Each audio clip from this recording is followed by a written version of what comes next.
بسم اللہ الرحمن الرحیم۔ رسول اللہ صلی اللہ علیہ وآلہ وسلم نے اس لیے تعصب اور عصبیت کے کلمات پہ سخت ناراضگی کا اظہار کیا۔ ابو ذر رضی اللہ تعالی عنہ نظر آتے ہیں جن پہ لباس ہے، بلال رضی اللہ تعالیٰ عنہ پہ بھی اسی طرح کی چادر نظر آتی ہے، لباس ایک جیسا ہے۔ پوچھا کیا ہوا؟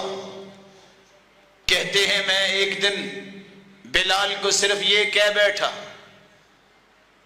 یا ابن السودا، او کالی ماں کے بیٹے، تو اللہ کے رسول سخت غصے میں آئے، کہا انک امرؤ فیک جاہلیہ، ابو ذر تیرے اندر جاہلیت ابھی باقی ہے اسلام آنے کے بعد بھی۔ ابو ذر رونے لگ گئے، روتے روتے بیٹھ گئے۔ کیا کرتے ہیں؟ لیٹ گئے۔ کہا میں اس وقت تک گھر نہیں جاؤں گا جب تک بلال میرے رخسار پہ اپنی ایڑی نہیں رکھے گا، مجھے سمجھ آئے کہ اس طرح کی باتیں نہیں کرنی چاہیے۔ معذرت کی، اپنے جیسا لباس خرید کے دیا۔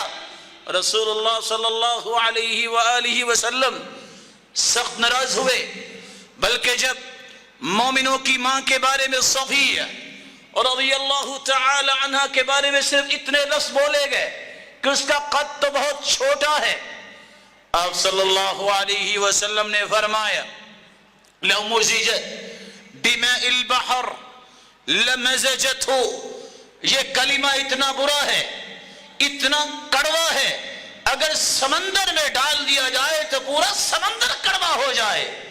عصبیت اور تعصب کسی شکل بھی ہو اسلام میں روا نہیں۔